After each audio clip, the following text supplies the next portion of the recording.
Good morning. Good morning. Or good day. Good day covers everything. All parts of the day. I am looking at my other screen to make sure we get in. I get into the spaces. Yeah, just head back out. Come in. Okay, cool. Good morning. What's up, Banana? How are you? I'm doing good. How are you doing? Good. Interesting week. Yes. Yes, a Good very amount of stuff to talk about this Saturday. Yeah. Richard Hart really knows how to stir the pot. Yeah, right now I can even see like the community coming back together a little bit. Just talking about what this could be.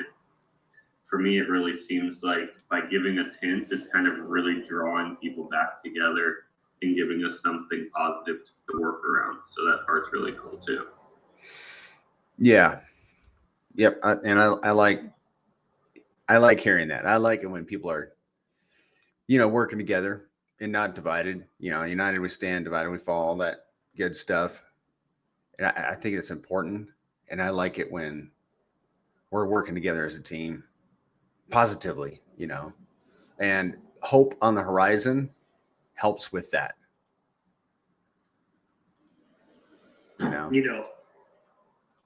Prairie and Zen, I gotta say,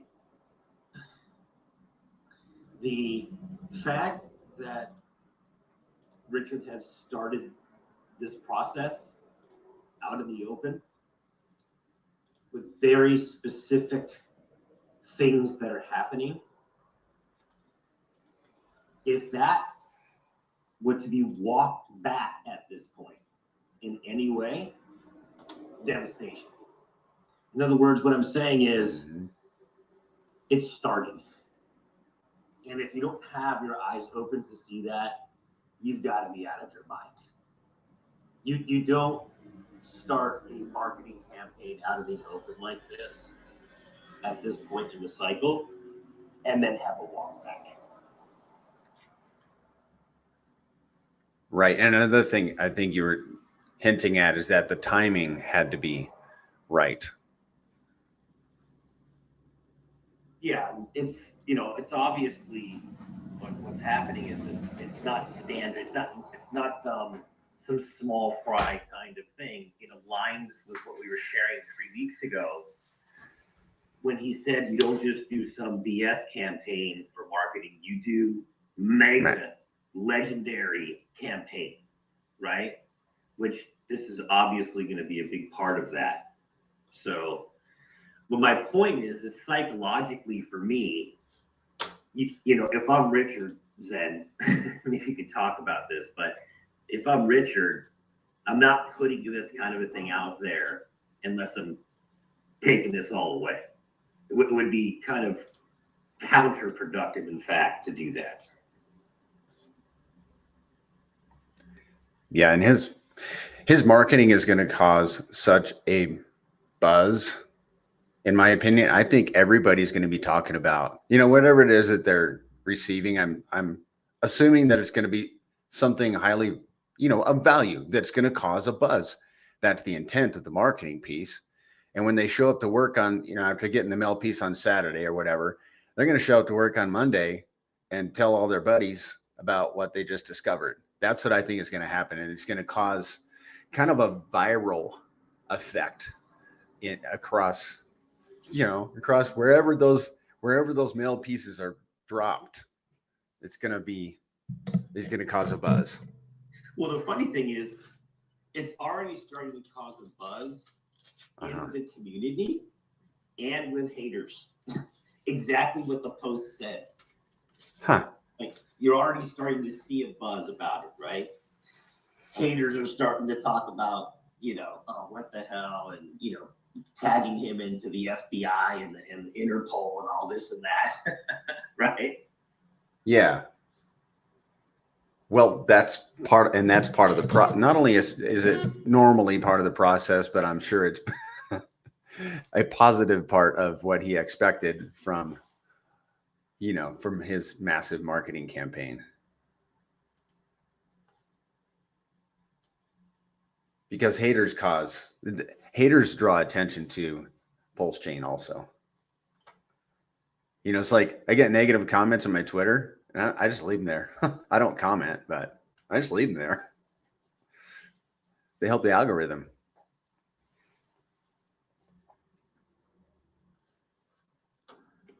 Yeah, one thing I find interesting about, a big campaign like he's kind of described, right? Like it sounds like it's something being mailed out or handed out to individuals. He uses the word gift, which I find interesting because I technically wouldn't consider, like, I think an electronic mailer is, in my opinion, the best bet of what it could be.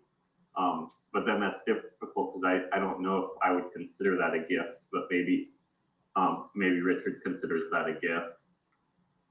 But then what we have to remind ourselves is that is probably just one piece of the marketing campaign. Yeah. Right? I would assume there would be multiple other things being done at the same time as that big push to the general public.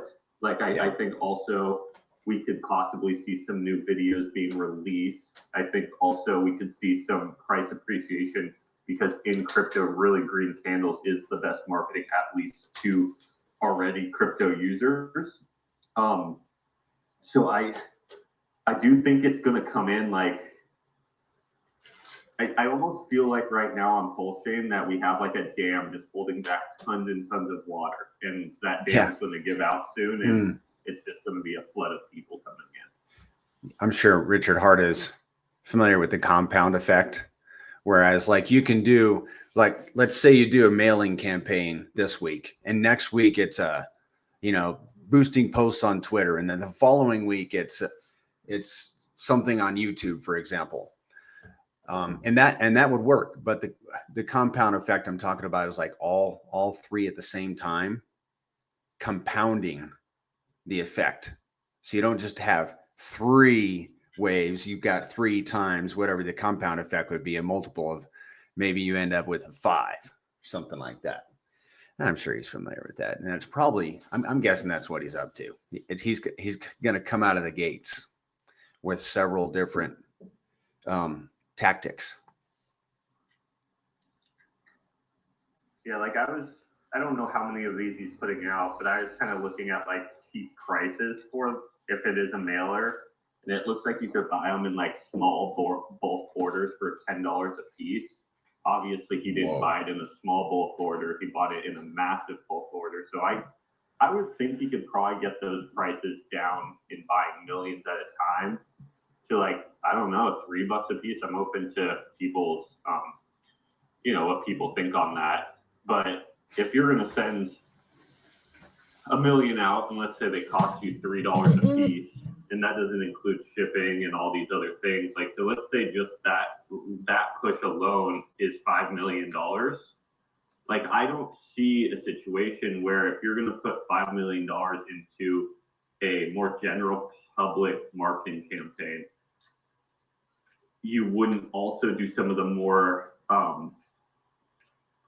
price affordable things, right? Like streaming or a YouTube video technically costs him nothing as of right now. Right. And we know what kind of impact that would have at the same time, or does have at the same time. So obviously, like, price appreciation does cost a little bit, but right now on PulseChain, it's fairly cheap, right? If you injected 5 million at the same time as doing that campaign out, I think right now that would be like a 4x on the chain, which would put us above sacrifice price or right at sacrifice price. So I do find it interesting because people do think traditional mail is like more expensive form of marketing than like some of the more technology-based ones. And it's interesting that we're going that route, but I do think it's going to be done at the same time as some technology-based onboarding. Sure. As well. I'm looking into pTGC .com and a $5 million injection into PLS right now would give us a 3.17x. Check this out. I was with my brother-in-law last night, and we went to a place to eat, and we were talking about crypto. And then his neighbor, my brother-in-law's neighbor, out of the blue, he said, "Oh yeah, I had a buddy of mine that got rich on this cryptocurrency called Hex." Okay. And he said he got a postcard in the mail, bought Hex, and ended up with a $10 million bag of Hex, bro. Wow. That's better. God is my witness. Wow. I took that as a sign. Yeah, that's exactly what I'm thinking. No accident. I have no idea. The guy literally gets a postcard in the mail about Hex, figures out how to buy it, ends up with a $10 million bag of Hex. A lot of people bought Hex when they got a postcard in the mail. You know, you can buy 1,000. I haven't done the full investigation, and this is what I heard from the Hex postcard guy, who I learned about from a Wild SJ. I watched his video. He said you can get 1,000 postcards for $350, and you send them to the high net worth zip codes, or you can get lists of certain people, and you can get really granular and send them to particular addresses. 1,000 postcards. The graphics where they make $100,000 plus a year or whatever, and certain years, certain ages, certain areas that are known for more crypto activity, just whatever the target market is. Yeah. And Banana, is that the mailing included? Yes. Yeah. Basically, you send them the design, and they do everything else. They drop ship it. I mean, whatever they do, they send it in the mail. You send them the design, they put it on a postcard, print it, and you got to get them the list too. You got to buy the list of the addresses and people, and they do everything. There are companies that do this. I worked with one of them. Postcards work. I mean, I throw all of mine that come into my mailbox direct. I don't even look at them. They go straight into the garbage. But some people that have time, they read them things. And they do work. Those postcard printing companies wouldn't exist if they didn't work. Yeah. Yeah, I kind of think if I received a digital postcard in the mail, I think I would for sure open it. I'm trying to think if I wasn't into crypto and wasn't hearing about these digital postcards right now, but I've never received one personally. So I personally think if I received one, I would open it, see what was in there. I kind of looked at the contents of it on some YouTube videos. It looks like it comes with a little charging cable or something like that. I don't really know if his will come with that, but it looks like you just open it up and press play. Well, yes. What Richard is doing is clearly more expensive than postcards. But I mean, if I got a package in the mail, it's called lumpy mail. You feel something in there, you got to open it up to find out what it is. Didn't it say, Prairie, didn't the post say that there's disposable income on it or in it? I don't recall. We will have to look at that. Now that you're bringing it up, I should bring it up. Yeah, I think maybe I'm wrong. I thought in one of the tweets it said a gift of disposable income or something like this. Yeah. Yeah, he's got some disposable income that he could put toward this. Find that, I know he said something about having disposable income to market it. Like, what would be the best way to spread these out if you have disposable income? So I thought he was referring to, there is money set aside for getting these out there, is how I took it. but maybe I was reading into it the wrong way. He did post 12 hours ago that a Wild SJ is doing a live stream. He says she's cool and she'll be talking about the mailing stuff. Okay, so here it is. So Genius. what method can you devise to distribute a free electronic gift, one per household, with disposable income? There you go. So I read that as either like houses that have disposable income, like targeting people who have disposable income to put it into investments. There you go. That's how Yes. I hear that, but I could be wrong too. Yeah, That's I could be exactly wrong too. I'm not implying one way or the other, Nick. It's just weird. Right. The other thing too, briefly, you guys were talking about postcards and do they work and would you open them and what would you think? I think the electronic ones would be next level. And like you said, that's lumpy mail, everybody would open it. And then imagine opening that. And some of these autoplay, you don't even have to play the play button. It's kind of like those birthday cards when you open them and then sound effects start clicking based on how far they're open. And imagine auto opening one and then it's Richard Hart's face, with him in the black backdrop talking to you about financial freedom and PulseChain and the opportunity and Bitcoin and everything else. So I think it can work. I think it could be pretty effective. I think most people would open that, like you said, and once it starts talking, it's human nature to at least give it, whatever the study says, 12 seconds or whatever. So hopefully he has a good 12-second intro to really capitalize on and get people interested. And then it's probably going to be like a 2 or 3 minute video overall, I'm assuming, based on how much data those things can hold. If that's what it is, a video, or it could be a video and a gift, like a monetary. Yeah, the gift part, there is crypto gift cards that have existed since last cycle. There's companies that can actually take a custom image or whatever, put it on a plastic gift card, and then that has a securified private key that you can upload and get access to those coins. So that's another thing that I've been hearing floating around is maybe he'll have PulseChain gift cards in these things, and that's kind of the first way to onboard people is a guide of, hey, this is how you get the wallet, and then you scratch off the scratcher on the back of this card just like a normal gift card, and that's your private key to get access to those tokens. That's something that I've heard, and it is possible. Last cycle you had those. Last cycle also I went to a conference in December of 2020 or 2021, and there was an Ethereum booth that was actually handing out physical Ethereum gift cards, and on the back it was that like gray silvery stuff that you would have to scratch off, and then you would have a private key to access that 0.1 Ethereum or 0.01 Ethereum or whatever it was at that time. So that's possible. We're all going to find out at one point. Either somebody's going to get one in advance before the mailing, and then they'll pop up whatever it is on Twitter, or somebody in our community is going to receive one in the mail, and then hopefully they'll take a picture and put it up on Twitter. But we're going to find it eventually. I am like dying to find out what this thing is. Yeah, and I'm with Mando on this too. You kind of talked about it briefly. We can speculate, and it's fun to speculate and everything else, and we'll find out eventually.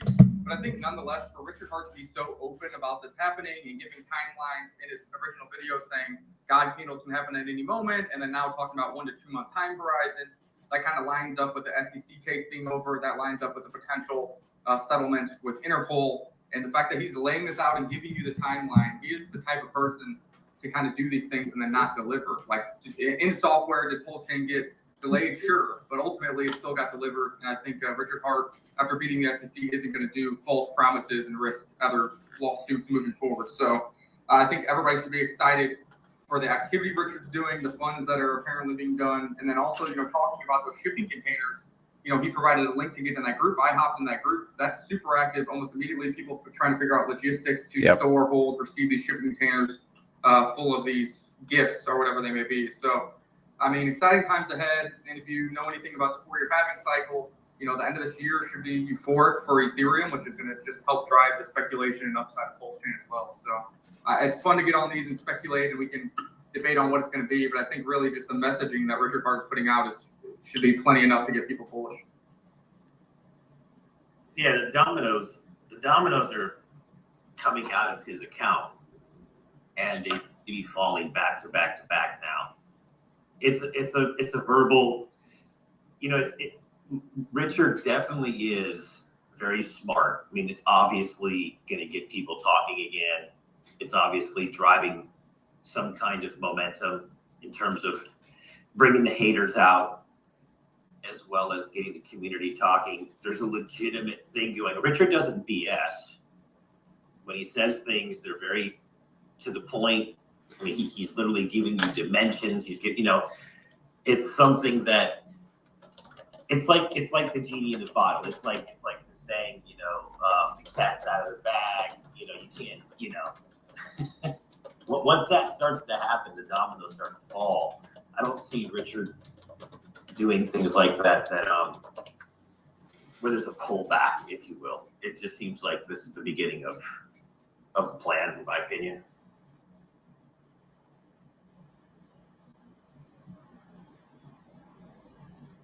Yeah, I think Nick brought up a great point, is on everything Richard's kind of said he was going to deliver on, he's delivered on.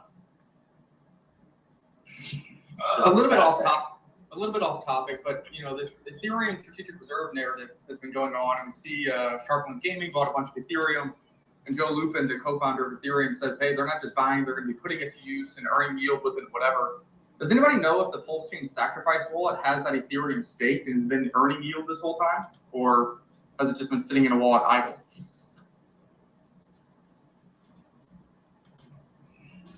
I believe it's just sitting in a wallet idle, but I've never verified. Interesting. Yeah, that's kind of a miss in my opinion. Maybe there's legal reasons on why Richard Hart or whoever did that, but if you think about it, that's been in there, potentially could have been staked for the past year, earning that APR, and there's a lot of DeFi opportunities. That'd be interesting if that gets put to work at some point. I've talked about this a lot of times, right? Like, right in the last couple of weeks, we just had Charles Hawkinson talk about how he's going to be selling ADA and bringing that value to either Bitcoin or stable coins and parking it in a way to earn APY and rotating that APY back into ADA long term, because he's missing demand from his product at this point. And he can actually, by using the value that's in ADA, he can actually create a demand loop. This is kind of what pTGC and UFO operate off of. Like, this is what we figured out years ago, is you need a constant demand loop that doesn't come from human interaction, but mechanical value generation. I honestly thought when Richard bought all that ETH, I thought was because he was going to somehow utilize it to create a demand loop of APY or putting it to work, because it's so much value. It's right now worth $350 million. Just a small safe APY. If he got, let's say, 5% on that, 5% on $300 million, is quite a bit. So somebody needs to mute. That amount rotating into PulseChain every single month would be massive for PulseChain. So I am on that same boat. I'm surprised it wasn't used in that way. I think it's a great way for him to keep all those funds, but then also create a demand loop for his chain without having to actually touch any of it as well. Yeah, because I can think over the time horizon that's already been on. I think Tim had, you might need to mute yourself. You got some background noise. But think of how long that's been owned, and everybody gets about the top. But at least if it was, in a staking, you don't have to take high risk. If it's been staking, you earn 3 to 8% yield off of that. You have a massive bag. There have been a lot of ETH earned that you compound or bring over to PulseChain and not have to touch that principal sacrifice funds. So, if it's not staked, which I haven't noticed it being staked. And can you mute Ken out, please? Sorry, Nick. Can you mute him out? Yeah, Tin Hat Man, I think, is the one that's causing the. Yeah, it's Tin Hat. Perfect. Thank you. Yeah, so I'm just surprised that it wasn't staked, and I don't think it is, is staked, obviously, because that Ethereum strategic reserve dashboard isn't updating the holdings, and if it was being staked and earning yield, it would be updating dynamically. So again, maybe it didn't happen because of legal purposes. I'm not sure, but I think that was a big miss, but something that hopefully we can look to in the future. We've talked about that, like how is this ETH or will this ETH ever be used?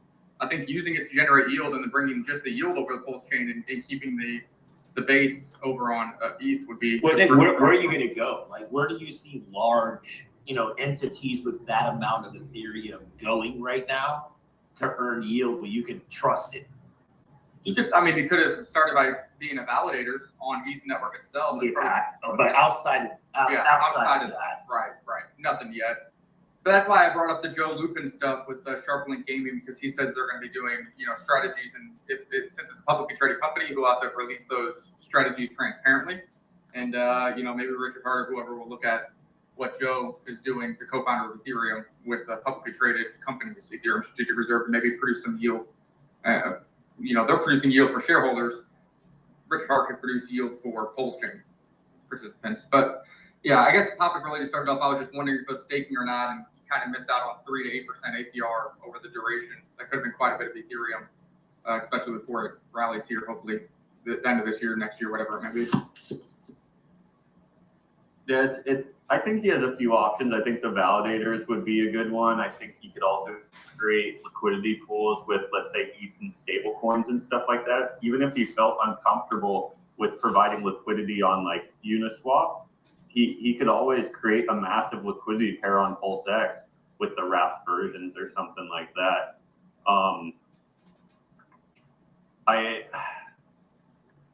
I am surprised it hasn't been put to use, but maybe that just means he doesn't need it, right? He doesn't need to pick up small amounts of APY in front, for that value. Maybe he has plans for it, and the 1 year of it, at 5% or whatever on 350, that would have been like $17 million or something.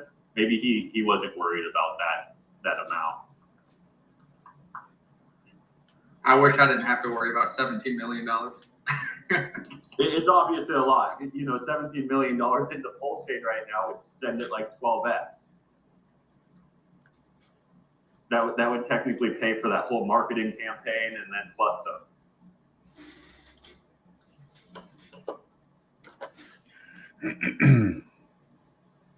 $17 million would send PulseChain 13.5x. We'd be at. If anyone listening has anything they want to add to just this shipping container of goods, their ideas on it, their speculation, feel free to come up and add. Or if you have any questions or comments on pTGC and UFO, feel free to come up and add. If you don't want to come up, you're more than welcome to watch on YouTube with Banana, and you can write any comments into the comment section on Banana's YouTube, and we can have Banana bring those questions or comments up as well. Yeah. I think the biggest thing, and it's been mentioned a couple of times, is just the timing seems very, very good. 1 to 2 months, the timeline with the SEC ending in early July. Then there's speculation that shortly after the SEC case, Interpol discussions are already being underway. Maybe a settlement happens there in 1 to 2 months. And then just the historical timeline of the 4-year halving cycle means that Ethereum and alts should get euphoric at the end of Q3 and Q4 of 2025. I've been calling for the halving cycle to break and extend in 2026, but even if you don't have that, that timing lines up good for the end of the year.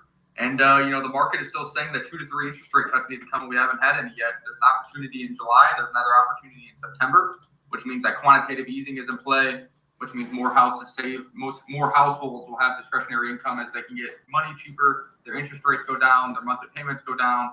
And, quantitative easing usually happens with some kind of stimulus, whether it's direct stimulus or not, which kind of helps risk-on assets run. And the biggest risk-on assets that have the most attention right now, of course, is Bitcoin and cryptocurrencies for the foreseeable future. So I think they'll benefit as well. So I think the storm is really brewing. And if you believe that Ethereum is going to do anything, a 2x, 3x, 4x should, I've been saying we'll do a minimum of a 5x over on top of what Ethereum does. So if Ethereum does a 5x, I think PulseChain, worst case scenario, does a 25x. And then if you start talking about Richard Hart doing live streams or deploying the 160,000 ETH that is owned by the SAC wallet, well, then, the sky's the limit if everything really falls into place.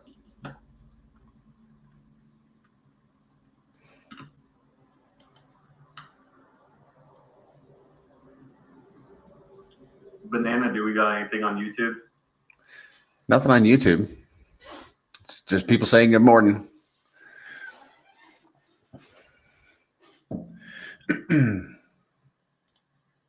Well, what else is happening, guys? Banana, do you have anything on YouTube? Oh. Sorry, I was muted. Nothing on YouTube. Just people greeting everybody. But yeah, if you guys want to come up and talk and on YouTube, guys, if you got questions, comments, I mean, throw them in. I know that Mixed Mix says that the gift, he said it would be for people with disposable income. And that's my impression too. That would be my guess, and that's kind of how I read it. It could be read both ways, but I think it's for people. Yeah, I think that's probably what's going to make the most sense there out of that in context. Mm-hmm. When you do a marketing campaign like this, and I've done them a lot, you do a market analysis, you study your target market, and obviously if you have a product like a blockchain, you want to go to affluent people or people who actually have disposable income that they can use to invest. So you look for those demographics, and that's when you do all the marketing. Yeah. Yeah, because you want to avoid certain zip codes, if you will. You're not after the people that are going down and buying lottery tickets. You're after people that perhaps already have investments and are maybe looking to diversify. They're already familiar with the process, or are in crypto too. That would be a barrier, for people to get through. If they don't have to get through that barrier, that just makes it easier for them to onboard to PulseChain.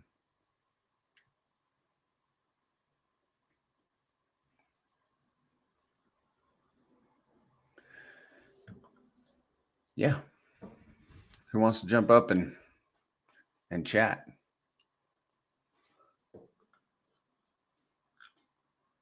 Well, this is a lot different than sitting here. The thing I really appreciate about this is that right when you kind of started to feel like the community was going into major fall off the tipping point cliff depression mode, Richard comes in with a marketing campaign. Yeah. If you're not seeing that, if you're not appreciative of that, if you don't know what that means,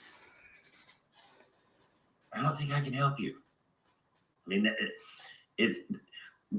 last week we didn't have this. This week we do. Just fundamentally. A couple of weeks ago, this was not there. Now it's there, right? Yeah. And this ain't the last of it. Richard is full of surprises, and I think he has more surprises coming. Well, it's actually a genius too, because it gets everybody talking. There's mystery in it. There's real marketing in it. There's people coalescing together to get the thing done. You don't know what it is. Like you're just sitting here going, man, well, I wonder what kind of marketing this is going to be. It's all being done through, charitable means. And Richard is crazy, man. Clearly. Richard is crazy. He's one of the smartest guys there is. Dude, 5 shipping containers with bubble wrap stuff in packages. We would have been talking about mega 40-foot long shipping containers of some awesome Richard Hart concocted thing. It's like going to affluent houses all over the United States. It's like 2 rednecks sitting on the porch.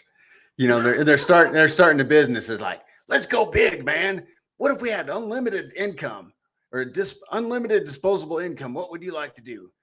5 shipping containers full of the stuff.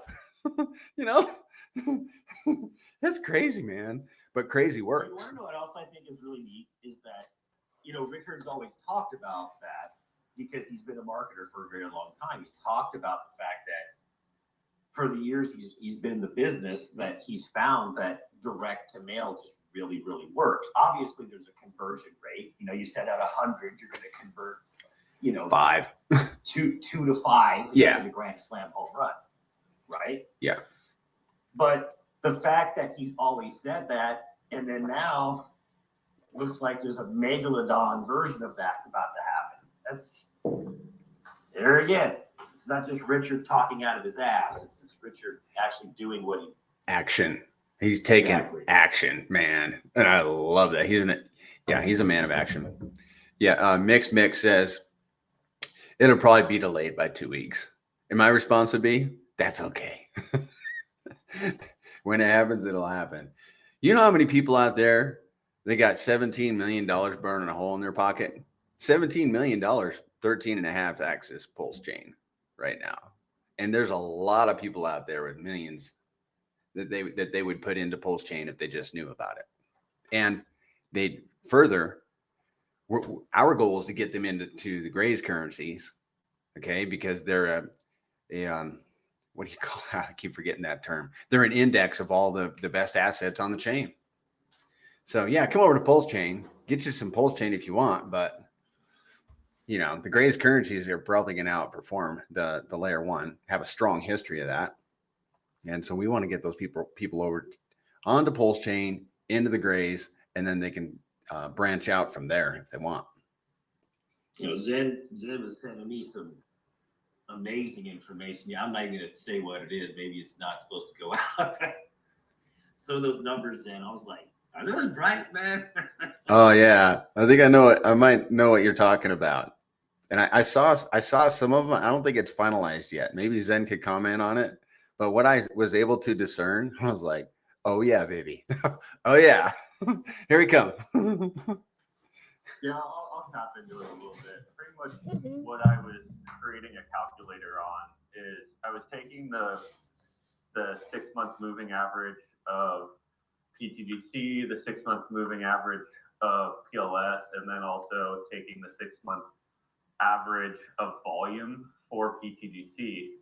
And I was actually increasing the price of PLS and then increasing our volume in an even ratio and seeing what that does to pTGC over time periods and different price appreciations of PLS. So I could actually take PLS and move it up 5x, and then I can actually see mechanically what that does to the price of pTGC over a year, over 2 years, over 3 years, over 10 years.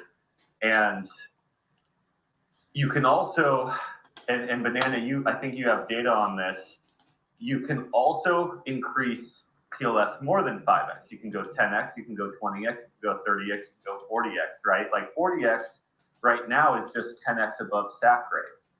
If PulseChain is moderately successful, I do think a 40x is in the cards this cycle. And you can run this simulation with a 40x and you can say, okay, well, let's say PulseChain goes up 40x and pTGC just does its same volume ratio, because when PLS goes up 40x, you know, the liquidity will go up 40x. This doesn't even include any net buy pressure on pTGC. And I was actually mechanically finding out the amount of X's pTGC would do against PulseChain just from the value generation of the utility. And it is very interesting that what I was finding is over a year, over 2 years, over 3 years, over 4 years, mechanically, if it's just an even amount of buys and sells, so we have no positive buy pressure, but no negative buy pressure, that's just net even, pTGC will continuously just keep outperforming Pulse by not a small amount, by a very large amount mechanically.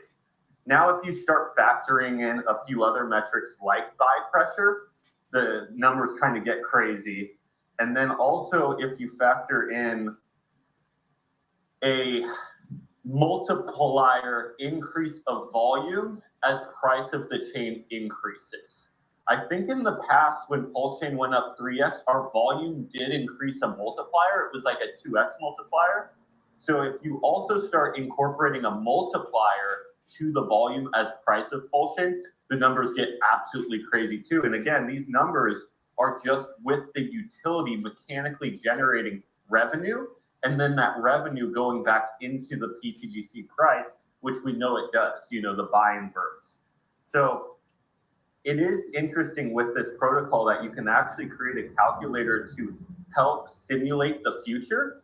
And if this calculator is simulating the future and the numbers I'm coming up with is accurate, and time will tell, it will be very interesting to see how pTGC expands out, not just in the next year, but multiple years, right? Like with a successful pulse chain and with a growing pulse chain and with a growing pTGC, it's constantly working. So like when you start expanding it out, for an example, like mechanically, I think one of the things was it was with just the buy and burns, it was doing a 4x multiplier on top of whatever pulse chain did every year.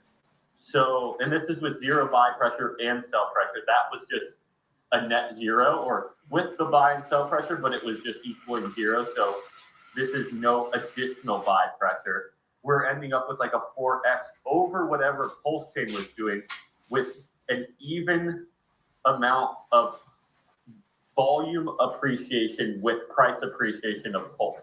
This is with no multiplier to this.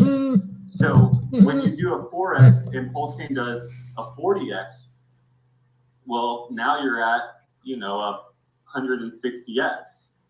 And even if you get no more x's out of pulse chain, it just stays at, you know, 4x or at 40x forever, like pulse chain just never appreciates again, the machine will constantly keep adding your 4x every year to that you're getting out of the pTGC asset.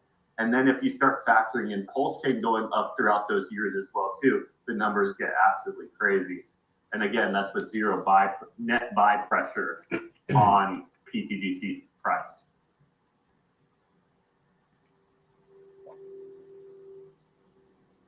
Are you going to finalize that that formula or that calculation?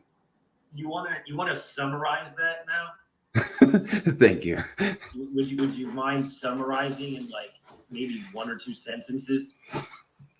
Yeah, I'm pretty much working on a calculator that simulates the future of or the possible future of pTGC and UFO with variables to see how the price could act in the future with different injections, right? So with successful pulse chain, but no net buy pressure on pTGC.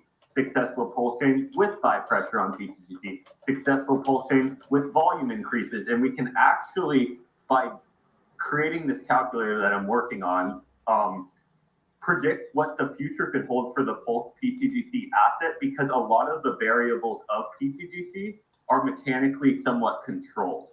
And they're not dependent on human interaction as much as just the network we're built on having relevant success or moderate success. And why it's interesting is it helps show why pTGC is consistently moving up against pulse chain, and why as pulse chain becomes more successful, it actually amplifies the pTGC system. So I've recently been thinking about the idea of, to me, it really feels like Richard's about to turn pulse chain off. And what's interesting about that is I feel that pTGC is going to get shoved into 5th gear. And what's so funny about it is it's going to be Richard that does it.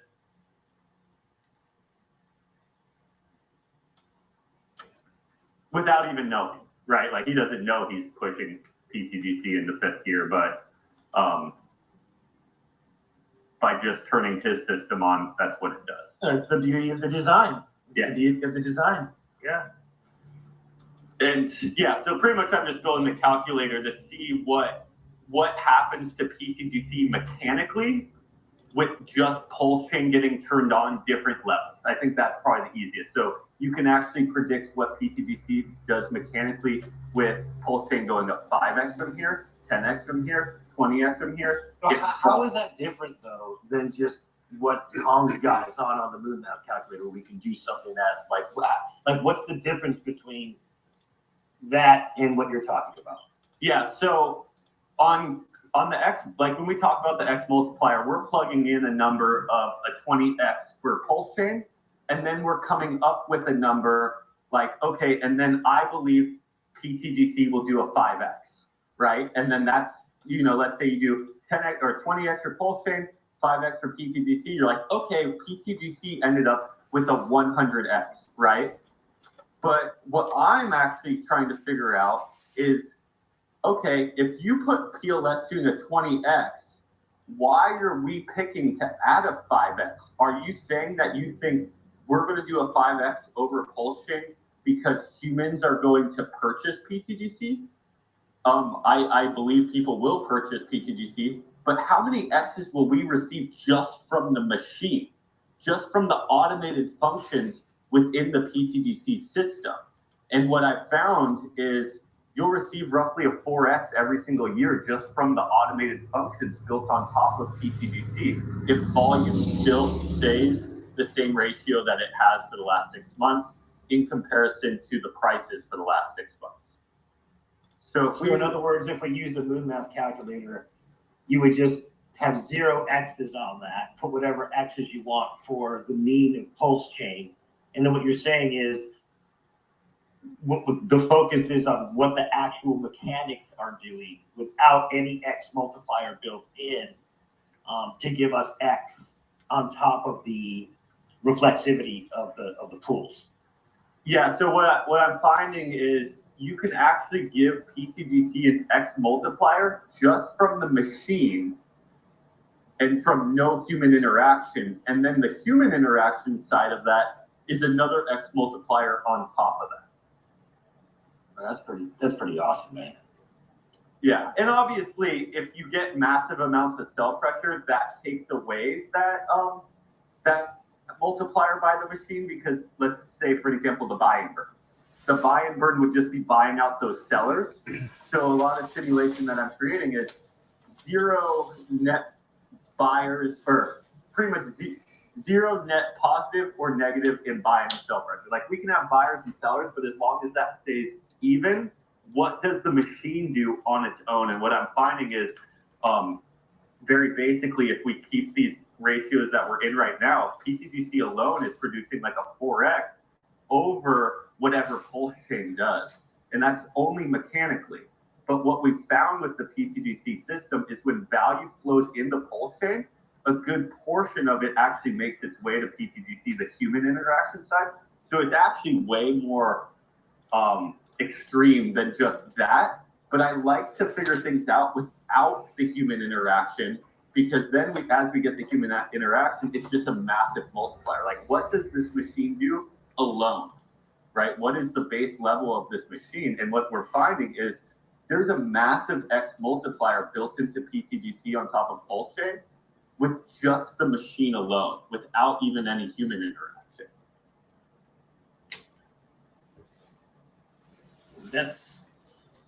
That's part of the puzzle that we've been watching for 21 months, right? And that's why you see a up and to the right uptrend from the deployment of the contracts.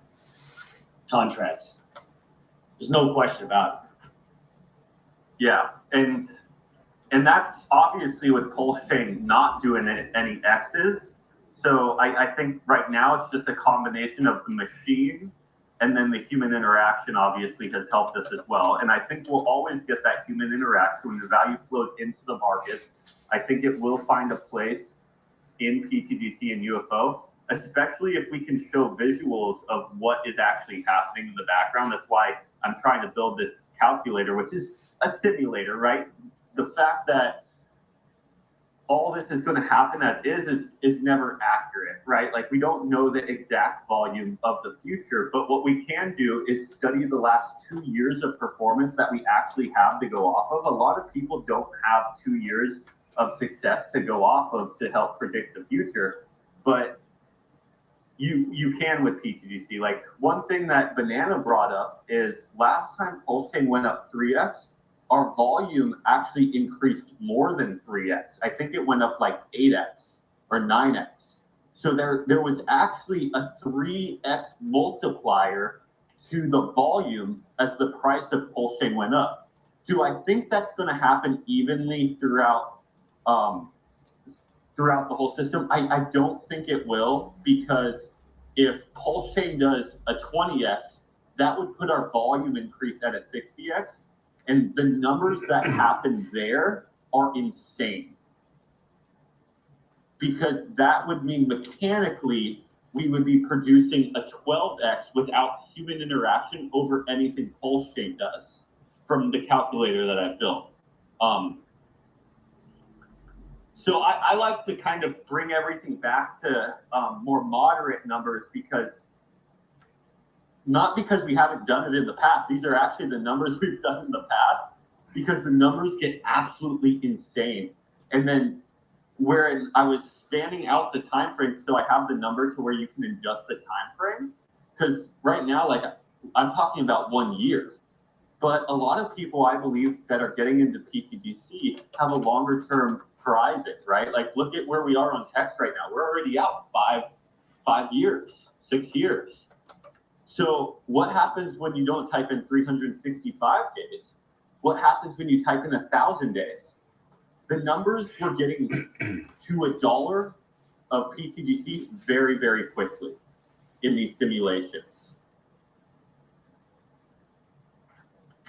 $1. Yeah, and well over as I kept multiplying stuff out. If PulseChain is moderately successful and actually lasts, last as a chain, it is interesting how when you put time into it, like, instead of just operating off of a 365-day time frame of the machine operating with a moderately successful PulseChain, because that's where this calculator is coming in, is you are moving PulseChain up to a level that's moderately successful. You can move it up 10x, you can move it up 20x, you can move it up 40x. Again, 40x is just 10x stack rate. So let's say you just move PulseChain up 40x from here, and you place it there, and you move the volume up 40x, saying that volume will move up evenly. And then you say, okay, no human interact, or no positive net flow of value in pTGC from human interaction, only from the machine. What that was producing was a 4x on top of PulseChain due to the math I was running. But then in 4x in 1 year, so then you can actually say, okay, well, what happens if PulseChain's longer than a year? What happens if you're someone willing to sit here for 4 years? Well, then that 4x keeps multiplying out. You know what I mean? Because then the machine keeps getting bigger and bigger and bigger. And again, it starts hitting some numbers that I think a lot of people would be happy about. And this isn't a guarantee or anything like that. I'm just trying to simulate what could happen in the future with the successful blockchain. And how does the machine, the mechanics of pTGC, last over time? And you meant so many pTGC tokens, and if the contract just keeps buying itself up every single day, we should be able to mechanically predict what the future could hold for the price, as long as there's at least an even amount of buy pressure to sell pressure from the human interaction side. And then when you start factoring in actually users wanting this product because of this machine, it gets really insane. And we can actually simulate that in too. And you mentioned, that success of pTGC with PulseChain just having moderate success. Well, do you think with 5 shipping containers that Richard is going to be satisfied with moderate success this cycle? When you start plugging those numbers into the formula, Banana, it will scare you if you put PulseChain at more than a moderate success. That's very interesting. And I will refer to the slide that I built that you referred to. It's up on my screen, that illustrates that between August and April, PulseChain's volume 3x'd, its price dipped by 38%. pTGC its volume increased by 8x, not 3x, 8x, and its price increased by 533% between last August and this past April. So I think that's where you're getting some of that information, right? Some of those numbers. Yeah. I'm missing that exact time frame, but I was more talking about at the highs of PulseChain, right? This last January or whatever, when PulseChain went up 3x, what was the volume increase at that time? What it sounds like, right, what you're saying right now is volume on pTGC is still up 8x with PulseChain at the same exact number.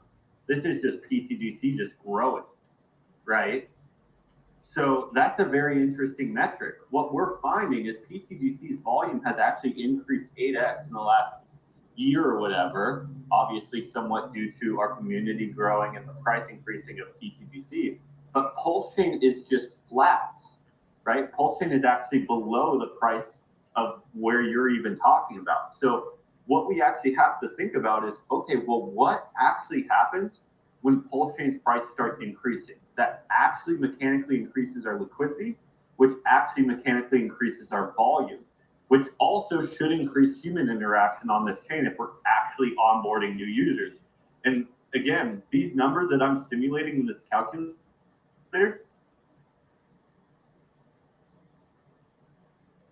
1 to 1. So a 30x to PLS price, I'm just raising volume up 30x. If you actually study pTGC's machine, there's a multiplier to it. It's just when I use the multiplier, again, the numbers get mind-blowing. Like $1 comes very quick if we act as we did. So I like to kind of draw it down to make, you know, the simulated events more easily achievable. So, you know, we can hopefully far exceed the predictions. Right. Yeah. The pie in the sky numbers, you know, can like put you off a little bit. Like, really? Well, okay. Well, what if we do half that? You know, I'm still going to be happy. I think everybody here will be. And we were 6x away from 1 cent already, guys. That's written down in the books. It's not that far-fetched. It's not. It's mind-boggling, the numbers.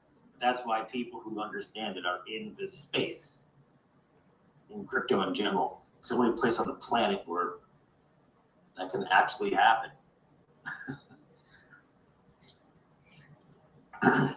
Jay Green asks a question. He says, is there a crypto tax software that you would recommend for U.S. persons, especially for capturing passive income activity for tax reporting?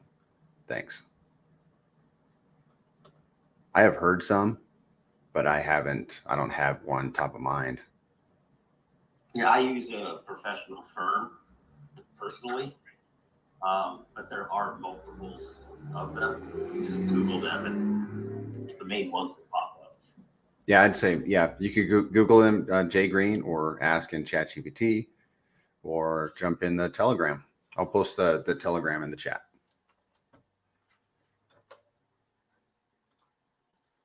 Yeah, I think about talking about timing with Richard Marketing Active and SEC and everything. It was just announced this morning that SharpLink Gaming scooped up another 2,000 ETH valued at $4.8 million via OTC. They now approach 200,000 Ethereum in their strategic reserve. And, you know, that's the trend I see carrying on. The Ethereum strategic reserve narrative is going to help fuel the value of the PulseChain sacrifice funds, the LP bonding with PulseChain and ETH, and the speculation that drives PulseChain ETH. So, you know, even on the weekend, the SharpLink is kind of the first mover advantage behind Coinbase, behind PulseChain, but they've already now surpassed them both, and they're starting to catch up with the Ethereum Foundation themselves. So let's see if other companies follow suit, and if this narrative can help drive PulseChain higher as well. And this timing just seemingly gets better and better. We were just talking about this, and now the public information just got dropped.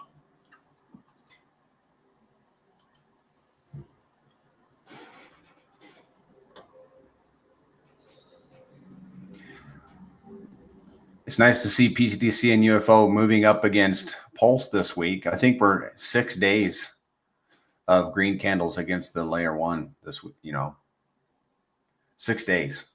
I've been waiting for that for a long time because we've been below 10, you know, 10-ish, a little bit below 10 for quite a while. And now we are, I think we're at 11 something. 11.5.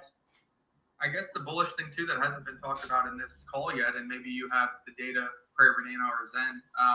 What is the DAO been doing as of late? Has there been any big purchases in burns or LPS? And then how much PLS does the DAO currently have in funds to be used for future deployments?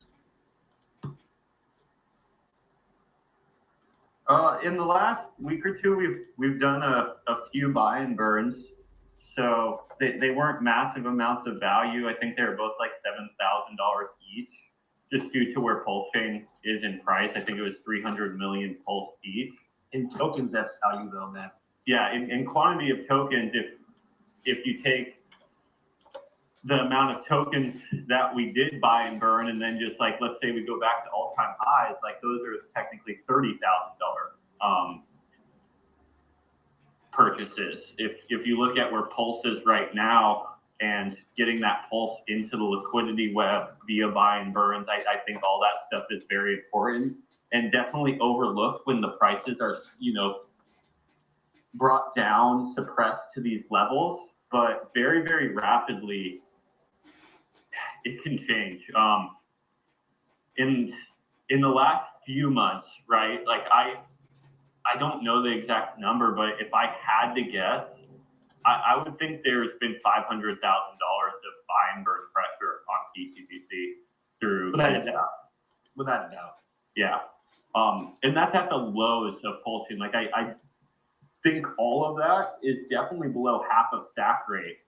So if you just say, okay, well, back at SAC rate, what's that value that's been injected in PLS? It's far over $1 million, you know what I mean? Probably closer to 1.5, maybe $2 million of value injection as Pulse revalues. But then you have to realize, like, as Pulse keeps revaluing, so does all that value we injected in at these bottoms into the pTGC system. I have no answers of how that will like multiply out over time, but I do believe the buy and burn feature within pTGC, the getting that supply off the market at these bottoms is going to create a lot more of a sustainable environment as time goes on. And that's kind of, what we were just talking about is as PulseChain increases, even if we have negative sell pressure on our chart, we have like 4x value generation happening constantly a year to buy out anyone willing to sell, and then anyone willing to buy is just net positive over that. And this is happening every single day with the automated functions within the system. And right now in the DAO, there's 5 billion PLS just kind of sitting there waiting for strategic points to be used, if that's at lower levels, or if that's once Pulse becomes higher levels, or if that's just a reserve in case we need to get a liquidity pairing with a new asset or anything like that. I mean, essentially, then the system has just been buying out anybody that wants to sell. And what you're left with now, in my opinion, based on just watching the market cap of the Grays, is you're just watching the people that are in for the longer term, and the system's bought out everybody else. Otherwise, you'd be seeing massive dips on the chart, but that stopped a good amount of time ago. As a matter of fact, the worst ratio that I ever went down to was the 7.71 to 1 against Pulse. 7.71. It was a wick. Got bought up really, really quick down there, and it's just never gone back. I think the biggest thing based off what you just said too, to reiterate, is you casually said there's 5 billion Pulse currently there, just sitting there waiting to be used. I think letting people know that that's currently $114,000 in USD price with PulseChain near the lows.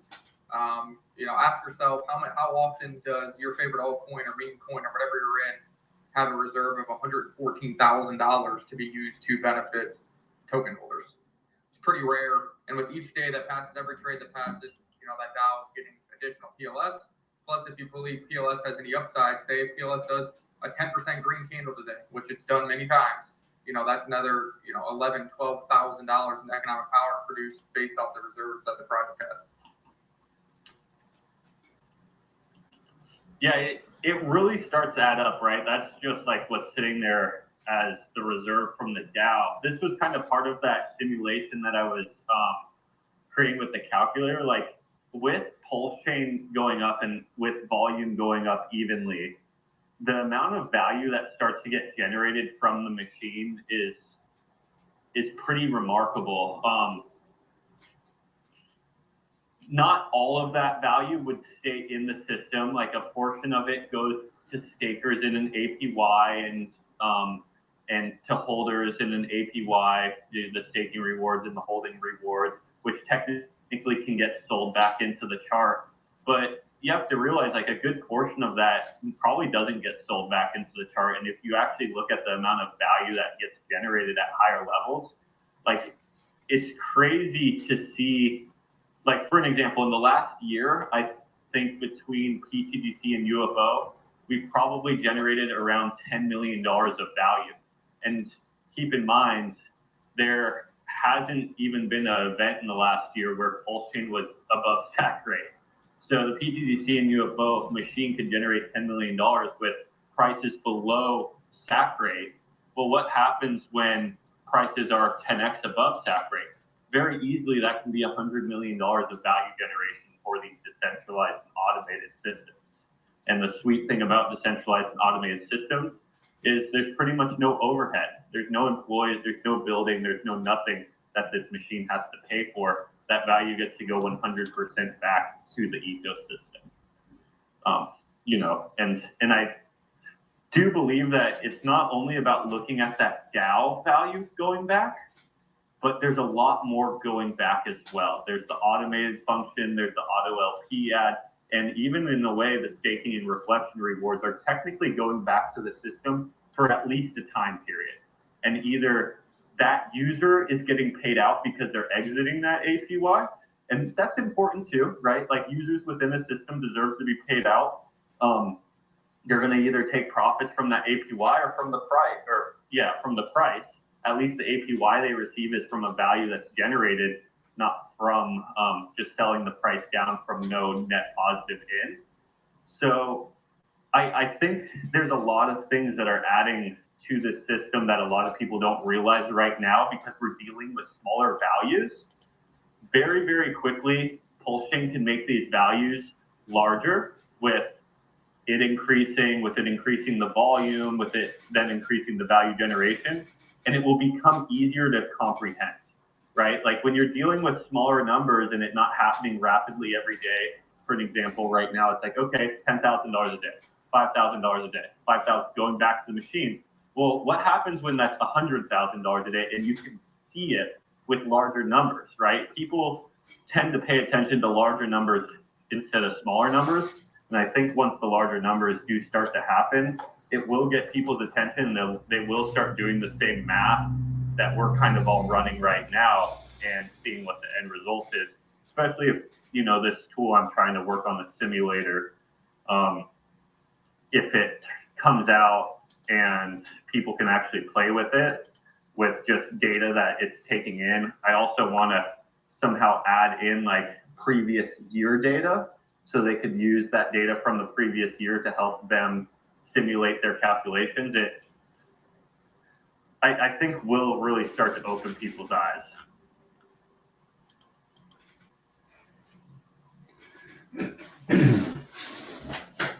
And that's no guarantee of that happening, but I do think it's important to kind of realize there is sustainable solutions to assets being developed and are already developed, right? Like the store of value in assets and in crypto is obviously nothing new, but there are solutions that are coming out that are more sustainable and that have mechanics to help the price appreciation. Not guarantee it, but mechanically help it. And we'll see how these solutions play out over time. Obviously, the solution I think is pTGC and UFO, and time will tell.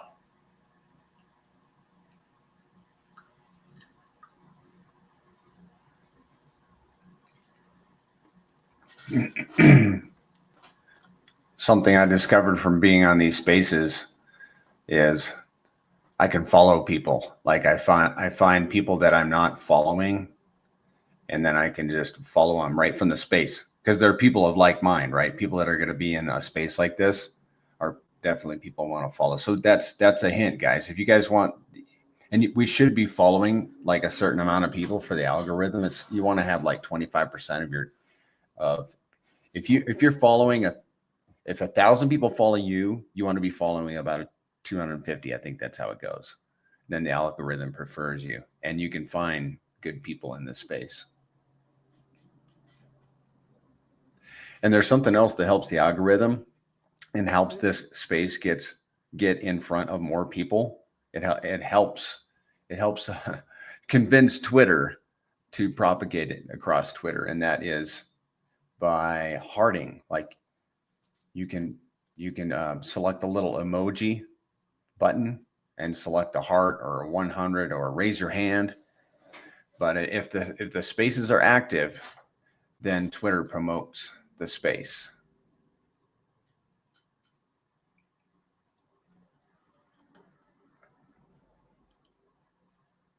You know, I think we're all tired, Zen.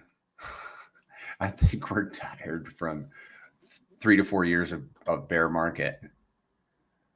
Green candles are going to help, but I think we're all going to need some rest after this, man.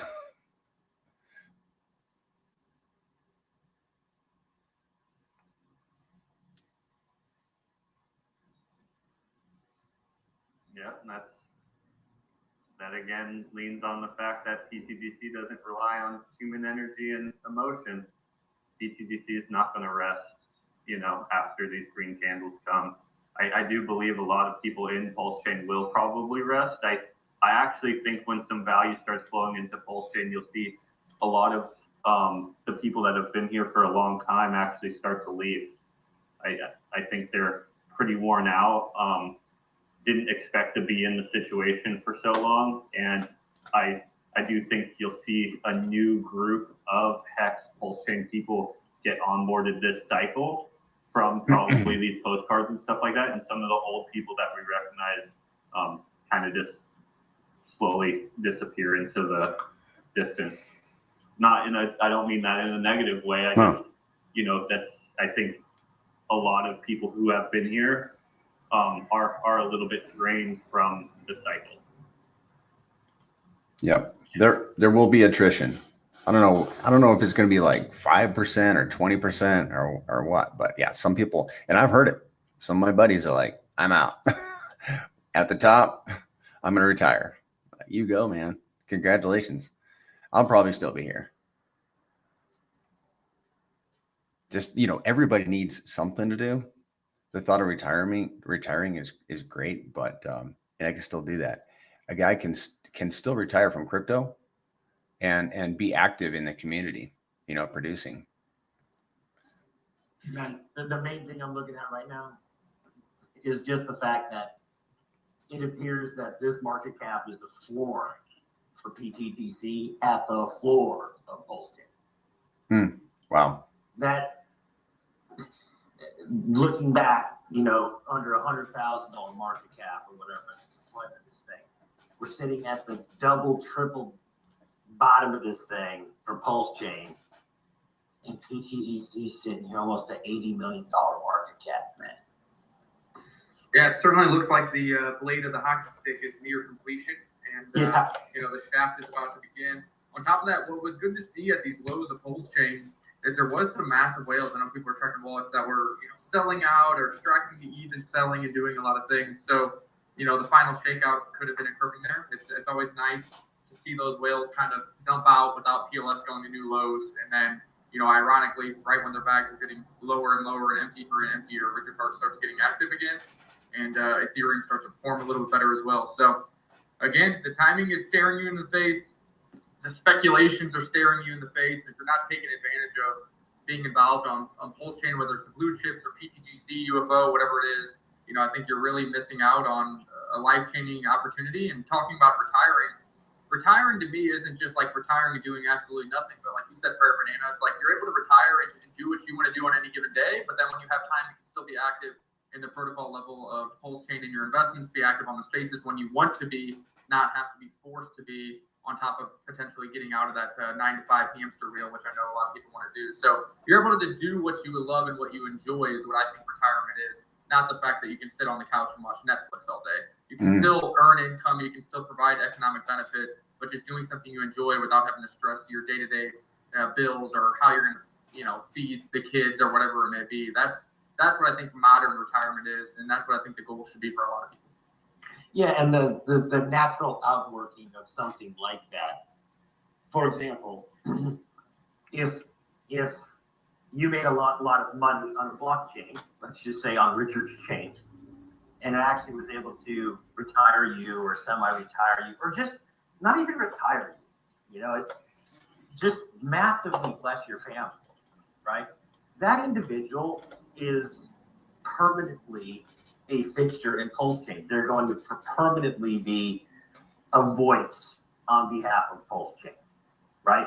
Wow, brother Don, how did you get that new car? I made it on PulseChain. Oh, wow, how'd you get that new house? Yeah, I made it on Richard's chain. Like, it's a marketing force now, because when you have people that do well in something, they tend to have reciprocity toward that thing. I think that's what we'll see. From what I understand, when Hex did very well, many people were able to quit their jobs, and they were so excited about what they just experienced, they jumped on YouTube and started streaming, which helped with adoption to Hex. That'll happen the second that Pulse goes over the sack rate and does a new all-time high. You're going to start seeing that stuff coming out of the woodworks literally everywhere. Well, that'll be great, man, because we could use some more streamers, and this is a plug. If you're thinking about starting a YouTube channel, just do it, man. People don't like to stick their necks out even though they're in. People don't like to take that risk of attaching their name to something even though they're in until it's bullish, right? They'll take the personal speculation on it, but that doesn't mean they have to expose other people to that speculation until it turns around a little bit. And that's not a bad act. That's actually not a bad way to do it. Sure. Yeah, and you see that a lot with KOLs and influencers. You'll hear them talk about a project. If the performance is doing well, they'll be tweeting about it every day. Once the performance is sideways or down, it goes silent. But as soon as that project shows life again, or provides new utility, or has green candles, they're the first ones to remind you, hey, this project is the next thing, and I called it first, and blah blah blah. So I think the same thing applies for PulseChain. Same thing applies for pTGC and everything else. People have their bags, and as soon as green candles come, that's when everything gets loud, and then you get the flywheel effect, and the exposure gets out there, and hopefully you can onboard some new users and some new holders to the various protocols and PLS and PLSX and Hex and everything else. But that happens on a micro scale, just like you're saying. All these influencers will make a call, and if the project does bad, they go silent. But as soon as it does good, they'll be jumping on doing videos and everything else. I mean, I do it myself, So when pTGC was running, I was doing content on pTGC almost every single day, trying to get the community onboarded and everything else. So it's just the nature of dopamine hit, it's the nature of humanity. And when you're doing well, you want to brag about it, number one, but also you want those around you to hop on board and do well with you. You're right, Nick. How much better though? How much more alpha are you giving? Where you're giving people the potential for one of the best speculations on the planet at the bottom, because you actually have the balls to put it out there. Right. Well, that's why I'm here on a Saturday doing the spaces, and that's why everybody else is here on the Saturday doing the spaces. It's just few and far between the people who have the balls to do it. And, everybody hops on the bandwagon when it's easy to hop on. But for those of you even tuning in, listening to this PulseChain conversation and pTGC conversation, you're ahead of the curve because you're a believer. You're taking time on your Saturday to hop in here, try.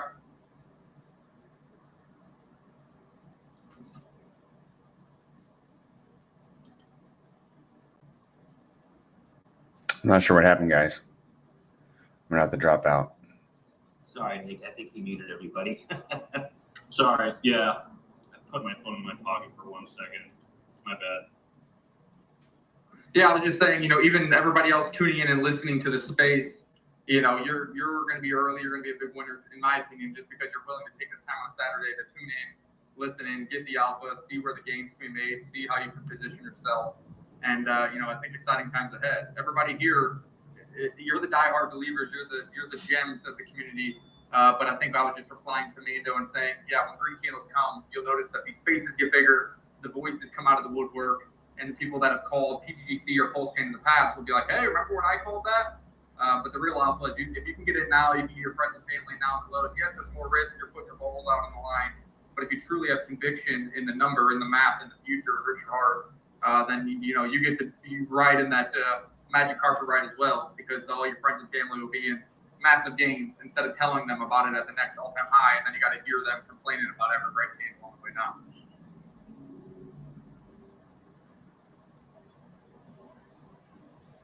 Exactly. Everybody wants to buy the God candle at the top, and they don't want to buy what they should. I will say this, guys. Remember, something like this tends to be a setup, and this is not advice, obviously, but if you put in $1,000 into HEX at the bottom, guess what that turned into? It's not hard.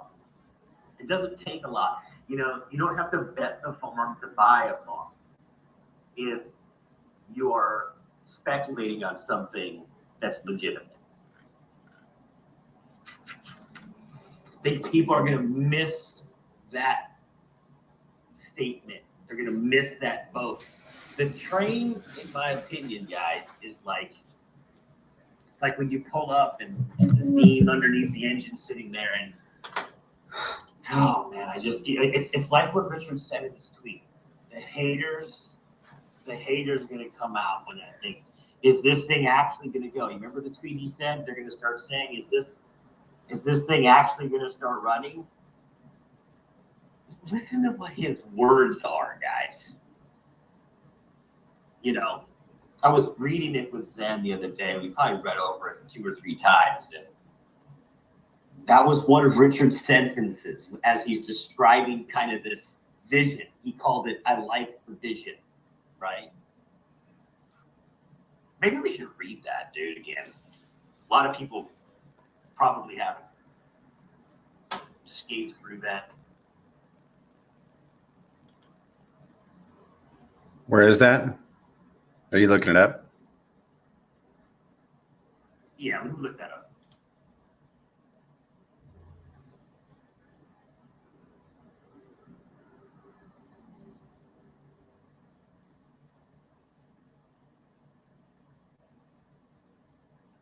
Just waiting on Mando to pull that up.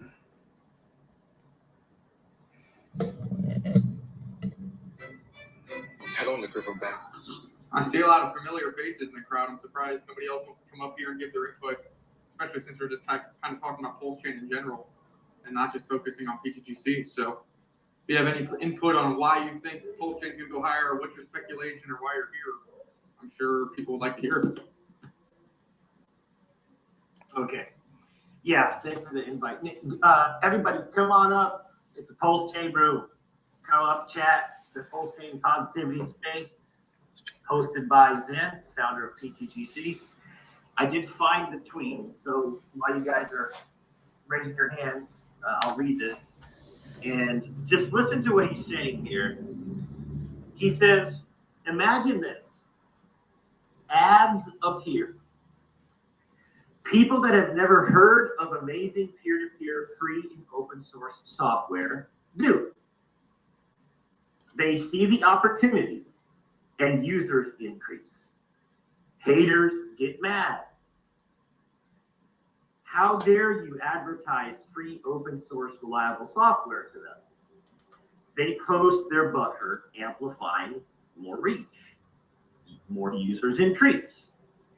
Even the haters already in crypto think this thing might really run. There's so much potential. Many rotate in. Green candles beget green candles, beget green candles. Then the government money printer starts. I like the vision. If you're not catching that, but the part I do like in there is where he says, you know, that the people start to think, wow, this thing looks like it's really about to run. And I think that when we hit that tipping point,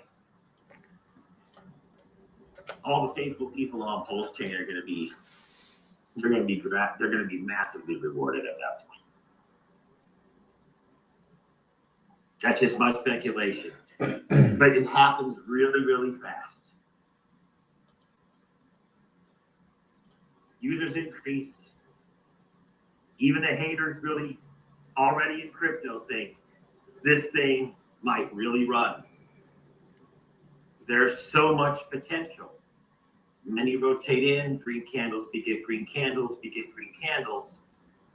Then the government money printer starts. I like the vision.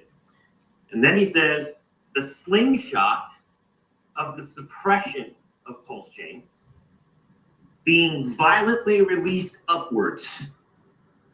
More and more butthurt from the sideline, more and more interest, because the majority of the world isn't on crypto Twitter, they're in the real world, in the physical world, waiting for the opportunity, waiting for the education. And I have a really, really good feeling that they'll learn in probably under 2 months. We'll see. I'm curious to see how real massive marketing performs. As always, it is not I, but you, the community, that does all these nice things. I'm just glad a few of you decided to get it done. Onward and upward. And that's the trumpet sound right there. That's the trumpet sound. Ever since he said under 60 days, you know, a couple of weeks ago, I have been shocked and about people not being more excited. And now we have like this word of 5 shipping containers of direct mail stuff. And it's like, why aren't people more excited? And nobody's talking about this. Like, do you guys understand what Richard is up to? Do people understand what he's up to? I mean, it could be explosive.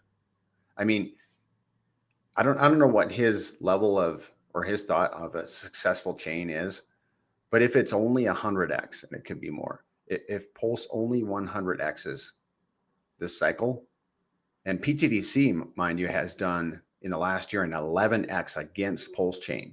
So let's cut that in half and make that a 6.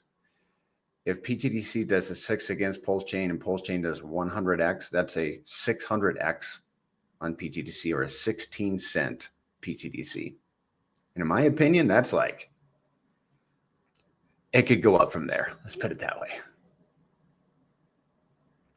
There's a lot of people that have checked out, but in addition, there's a lot of people that will be coming that have never been part of this community before. Oh yeah. But the people that have checked out will check in real quick when that green candle starts again. And that's when the momentum happens, and that's when you wish that you weren't being the Sally Sour, when you could have just been stacking really, really undervalued assets. Now, this is all speculation, but in my opinion, post SEC win, you know, pTGC is the best speculation on PulseChain. That's all I've got to say. It's crystal clear. I mean, it's just, look where it's at. It's going up against PulseChain now, even with PulseChain going down. Even when PulseChain's flatline, it's going up. It's been going up. But it's not only going up against PulseChain though. It has been going up against all the best tickers that it's bonded with. You just zoom out on the chart. It's like, wow. Well, it's impressive. It's gone from a 0 market cap to what is it currently right now? 33. It's gone from a 0 market cap to what is almost $80 million market cap against USD in 21 months, which I don't think that that should be ignored on a chain like this, with what has happened with the community, with the chain, with being attacked by the SEC, this major wet blanket, and all these different things. It's up against USD. It's up against the chain. It's up against the mean of everything. And this is the floor, which means what, guys? If this is it, what does that mean?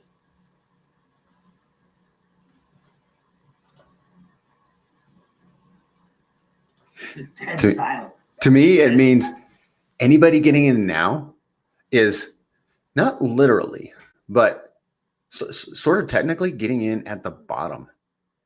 I know people think that the grays are pTGC is already at whatever $30 million market cap. Why get in? Because of where Pulse is. pTGC has done 11x against the layer one, and all the while, the layer one has done nothing. So what happens when the layer one does something? It's like I was telling my wife the other night. I says, all you have to do is just breathe on PulseChain, just a little bit, and it's gonna explode, man. pTGC is gonna explode.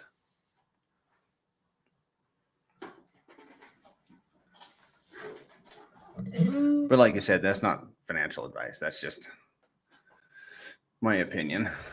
No, it can all just go to zero, right? It can all just go to zero for you, right? Yeah.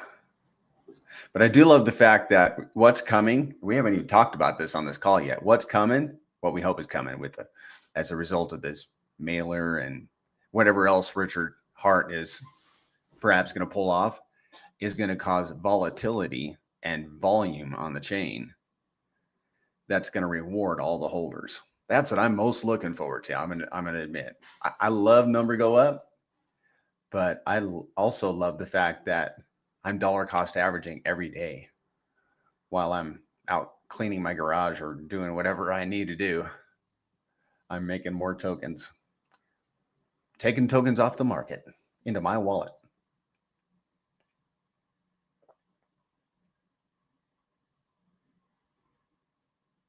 Tokens, which, by the way, once they go into your wallet, they go up in price. So what's worth, 0.0003 cents today in a year could be worth, 3 cents. Who knows?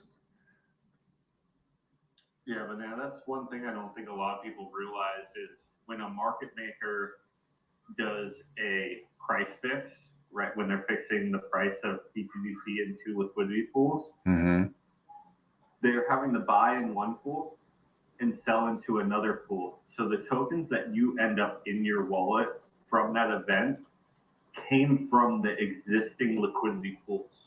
So it actually takes existing pTGC, which is obviously a hyperdeflationary supply which decreases with every transaction, but it's also taking whatever remaining tokens are available on the market and giving a portion of those to you.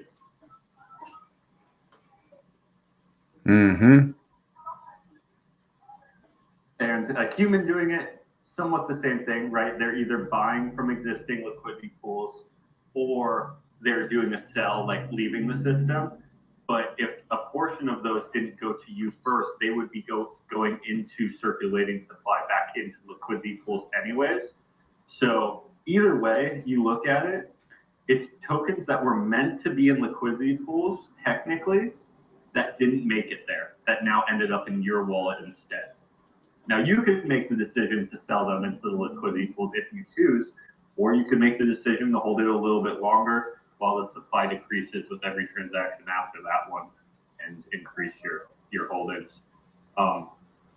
Real quick on what Mando was kind of reading is, I find that tweet interesting now that we have more information, right? Like when he put out that tweet, we didn't really know what this massive marketing thing could be. Well, now we have a couple hints towards it. And I don't even think that's all of it, right? Like I still think that just what we've received as far as information right now is just one piece of this massive marketing push. Like, I think there's more than just the shipping container thing. I think the shipping container thing is just what needs the most like effort before it's go time, right? It's very in real life, and usually in real life things take a little bit longer and take a little bit more effort. So I think that's why we're getting some information on that now and moving forward with that now. But it is interesting to look at that tweet that was, you know, a week or two ago, I forget when it is, and say like, okay, well, we actually see real time now what this looks like. Mm-hmm. Yeah, I gotta wonder if he is doing some postcards. I think you can get them for about 35 cents each. Oh, I think he's doing normal postcards. That's not what I was saying. I was more saying on that tweet that what Mando was reading, he was talking about like, imagine the situation where you have a product that's awesome actually getting marketed, and people are mad that this good product is getting marketed and bringing in new users, and then they start thinking like, oh, this thing could go. Like, well, I think we're now seeing what that marketing strategy could be. It's a portion of it, 5 containers full of some digital something or some, you know, thing that needs a battery. Well, that's part of it. That's probably not even all of it, but we're now seeing in real time what he was talking about in that tweet. We didn't know previously what that strategy had. We didn't know any of it. Now we have a little bit more information. And I bet you in the next weeks leading up to when something actually does happen, we'll probably get little bits of information, find out more and more and more, which probably will turn into a little bit of green candles as we find out a little bit more information as well. And that kind of relates to his tweet as well. Then green candles start to come in, you know, how dare you educate other people on open source software, and then green candles turn into more green candles. Even the haters start to wonder, you know, I think he was kind of giving us a play-by-play of how he sees this marketing push go on. And we've kind of seen now in the last couple of days what that first step is, the more in real life marketing push.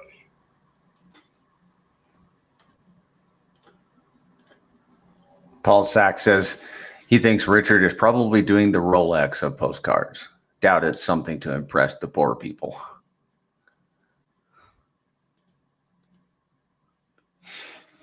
Yeah, whatever works. Yeah, you gonna do the Daytona postcards? the rainbow Daytona? Morning, everyone. Morning. I have a quick question because I mean, there's a bunch of people in here that have been in crypto much longer than I have. But has there ever been a project or an ecosystem that's ever done any type of mass marketing like this before? Not that I'm aware of. Mando? Anybody? Not like this. Obviously, you've had marketing like television marketing and stuff like that, but not.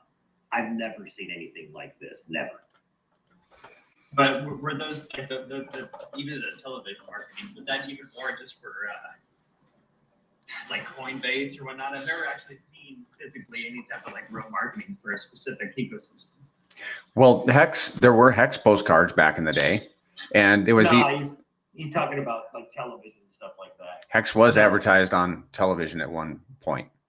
There was a guy in the community. I think he's down in Texas. I don't remember his name, but he was onboarded by a commercial that he caught late at night. I'll try to recall his name.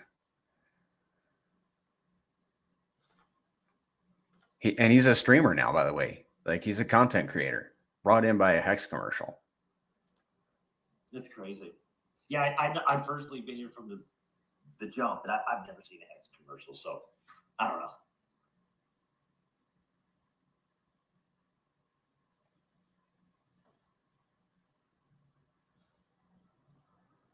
I think as far as like a decentralized marketing push, really Bitcoin is the only one that kind of comes to mind. Is I think it's very organic and just from the product growing naturally and being advertised by the people who hold it.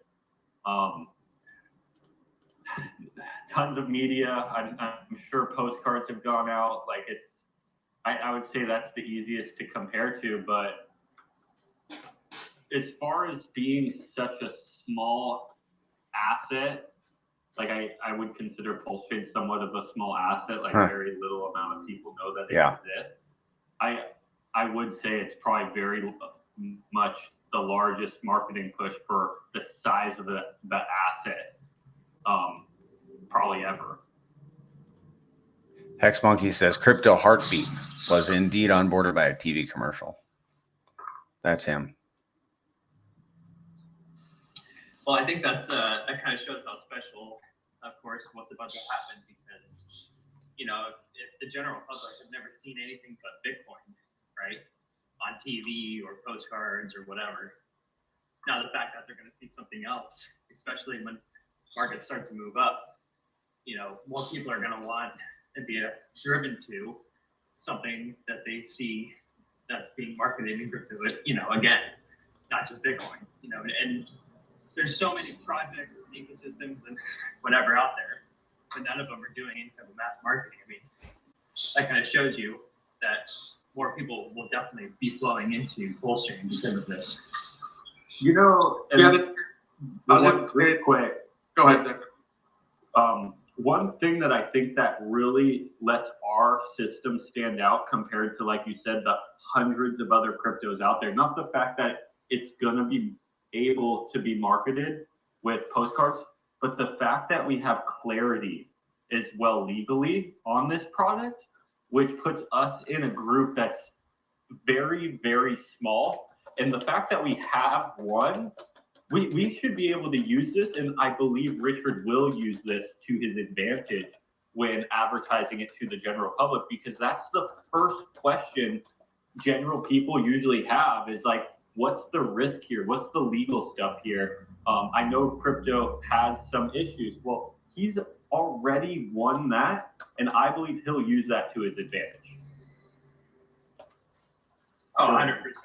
100%, because, even when the mass marketing happens and people start to see, PulseChain and, Hex and everything going around, they're going to ask questions and it's going to be clear, SEC, they beat the SEC, there's clarity.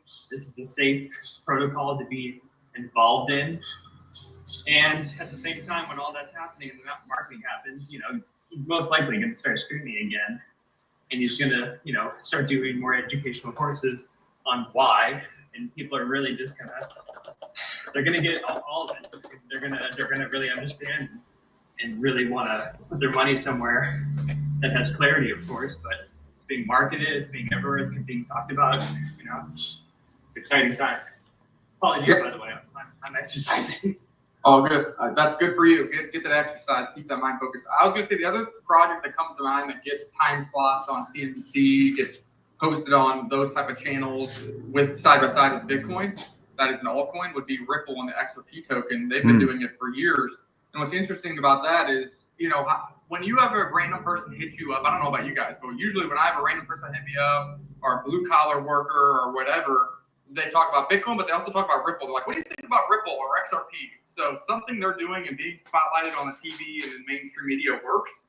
And, Ripple this cycle had a nice rally off the lows, even in the face of its insiders and founders literally having algorithmic sells since 2017 dumping on the community's head. So I'm not a fan of Ripple or XRP, but that is a name that comes to mind. That is a name that a lot of blue collar workers, they bring up. They're like, oh, you do the Bitcoin stuff. What do you think about Ripple and XRP? And if we can get PulseChain, a real decentralized platform and protocol that has way better token economics than XRP, way better use cases than XRP, and a benevolent insider in Richard Hart that isn't selling tokens on your head algorithmically for years, then I think that the upside could be absolutely massive. We saw 2017 XRP rip from less than a penny up to $3, and then earlier this year did a 5x as well, while Alts did nothing. And it's still one of those tokens that the founder gets on CNBC, or they put it on the dashboard of Bitcoin, Litecoin, Ethereum, and XRP. And, that just shows that mainstream media can get adoption even from non-crypto individuals. And once the word spreads and people start hearing about crypto, then your name can be in kind of that name with those other assets that they know about. That's where Crypto Tiger God comes in for the blue collar workers. He's our mascot. Exactly. That guy, what's funny about him is, whatever you want to think about it, but I was on early spaces, he was an XRP maxi, talking shit on Richard, talking shit on PulseChain, and now look at him now, he's getting on board with PulseChain, learning what a real crypto looks like, what real crypto utility looks like, and he hasn't really talked about XRP much lately.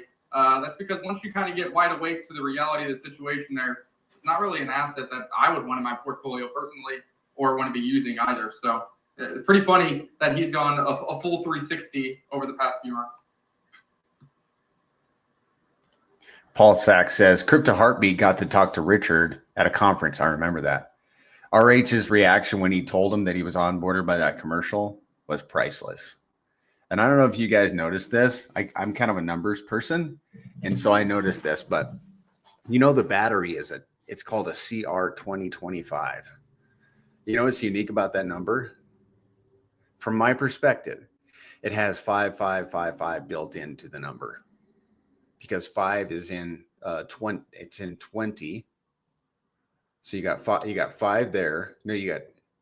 I forget. Look at the number. It's 2025. You've got 4. Oh, yeah, it's 4. Okay, 5 goes into 20 4 times, and then 5 goes into 25 5 times. So you have 4 5s. It's a hex battery. CR stands for crypto. Yeah. Tinfoil hat.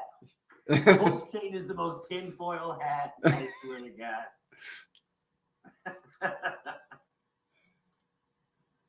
You ain't lying. Yeah, I couldn't believe that one, Banana. Yeah, me neither, Zed. Yeah, that was grasping for straws. Was anyone Hey, it's there, man. watching Crystal the clear. stream last night? I mean, that was great. I love SJ, man. What did you take away from it, Callie? What were the takeaways? More than the takeaway, because there was a bunch of information, of course, about what's about to happen and what they're trying to figure out logistics wise. But what I saw was just the community, and how special PulseChain is. I mean, these are people getting together and just, especially someone with her just bright-hearted spirit. Mm-hmm. This is what PulseChain is all about, man. The people that have been around here since day one, they're hardcore believers and educators, and I guess that's what also is so attractive for me to be a part of this ecosystem, is just the education here. This is like no other spaces that I've been a part of or listened to. I mean, this is the real deal, guys.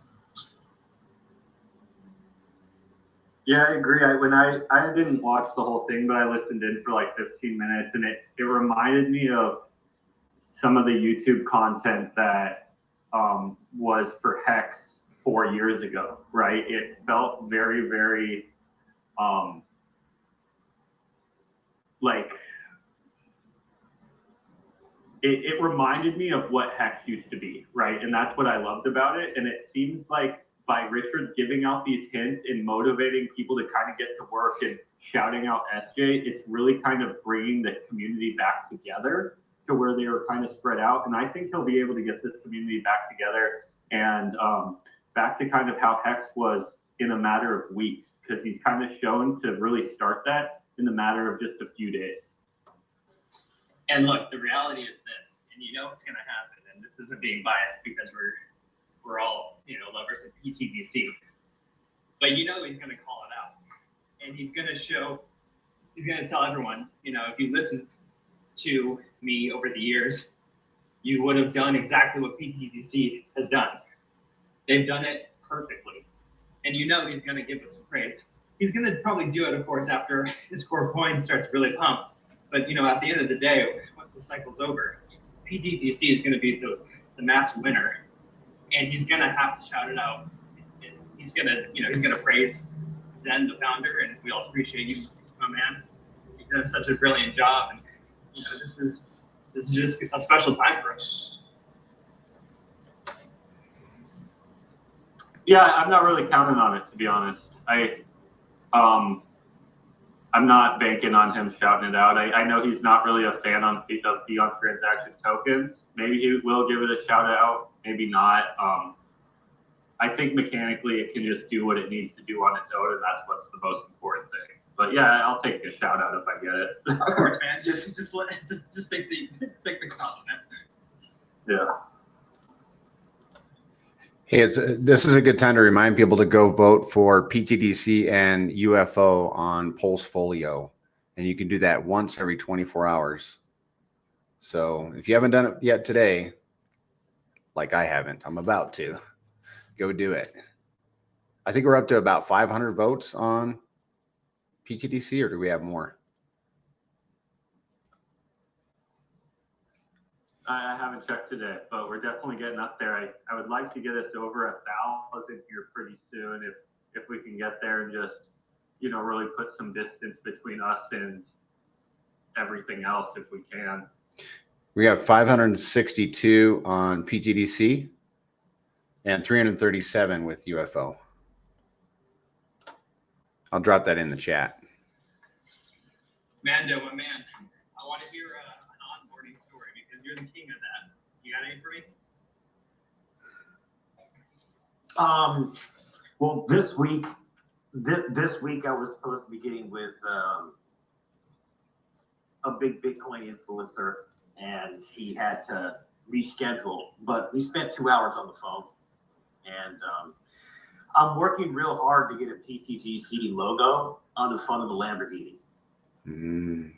That's bright orange. It's a Bitcoin Lambo. I'm trying to get him to basically be driving around with a massive pTGC logo on the front of this. You know, one that's removable, one that won't mess him up paint-wise too well. But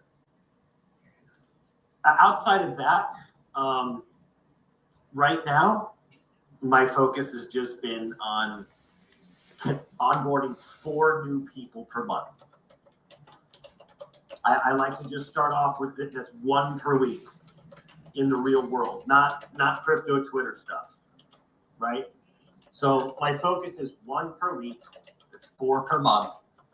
And if every active user did that, the chain would explode instantly. Like imagine in the next 30 days of every single one of us just onboarded 4 new people with between $1,000 and $5,000. So in this month, it was about $50,000 that got brought in by 4 new people. And I confirm that because I let Zed know when I bring people in and stuff like that. So he sees it. But that's my strategy. Nothing crazy, man.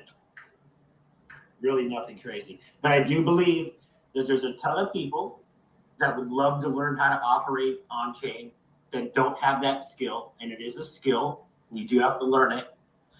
That would love to learn it.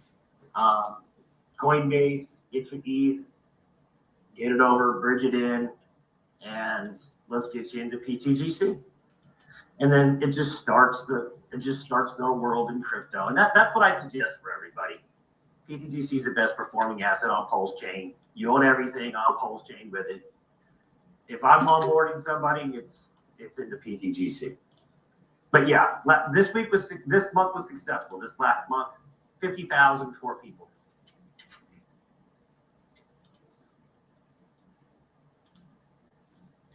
Hey, everyone that's listening, if anyone wants to come up, I'm going to kind of do last call. I do have to shut it down today at 9 because I have somewhere to go with the family. So just for everyone listening, whatever last topics you guys want to run into, let's run into it. If anyone wants to come up, if there's any questions on YouTube, let's try to make sure to get to them. I won't be able to keep it going much longer.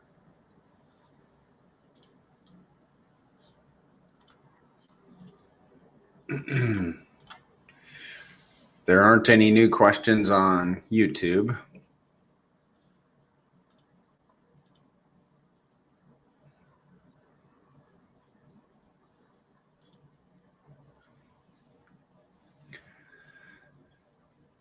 Well, we'll do the spaces again on Monday.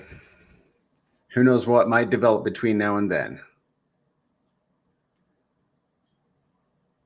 Yeah, I definitely think there's going to be more information coming out soon. I think that 1 to 2 month time period is super important to pay attention to. We started talking about it in depth, I think 2 spaces ago, just saying that everything seems to be lining up. And now within this last week, us getting so much information on what that marketing strategy might look like.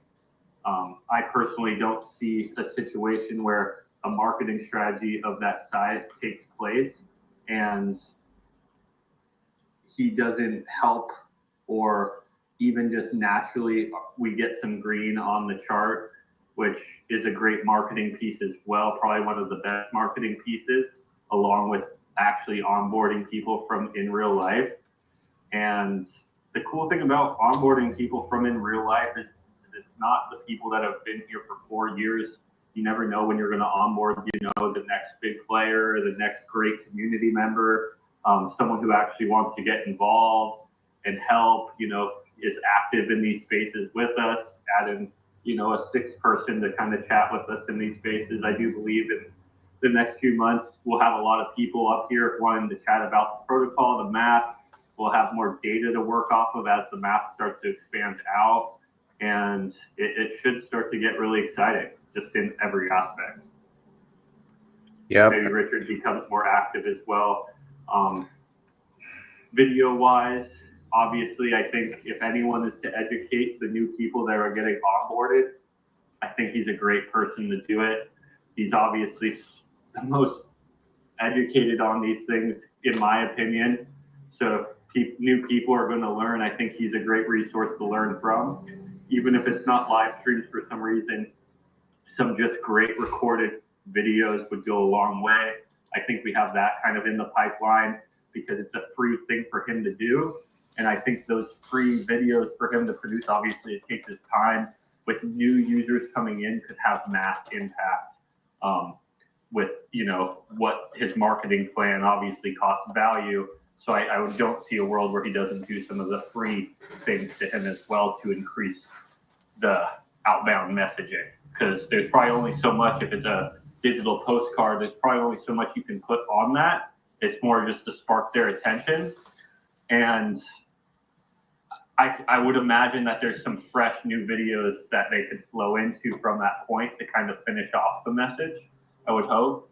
I would also be interested to see if in these digital postcards, they have it structured in a way where there's like QR codes to scan and get more information to like his YouTube channel or some videos or some onboarding. And where we are with technology, it'd be super interesting to see how many of these get sent out and how many of them actually equal someone like scanning that QR code and going a step further. I think that data would be very important to where if it makes sense to keep doing it in the future. If it's a situation where it's actually a net positive and you can see that it's onboarding tons of people, I don't see a reason why he would ever stop, right? If you do figure out something unique like that to where you put out money and the net positive value coming in far out exceeds what you put into it, it's like I think it's called like the golden marketing something. And I think he probably has a way to track this data as well. Yep. Yeah, if RH comes back and streams, and then Ethereum is on the cusp of probably making its run, and we got postcards coming out. Yeah, this is a very bullish time for PulseChain and the Grays Eco. Well, there are no other comments and questions in YouTube.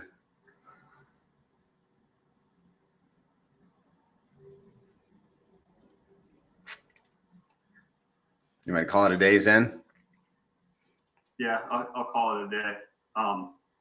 Mando, before we go, if you want, I can kind of send you that rough draft of that calculator. It's just on Excel. If you want to play around with it a little bit, it's pretty easy to use. Paul Sachs makes. 100%. Yeah, send it over, please. Paul Sachs made. It's pretty easy. It's just a few things you change the inputs and it kicks you out numbers. Yeah. Yep. Yeah. Send it to me, please. Paul Sachs.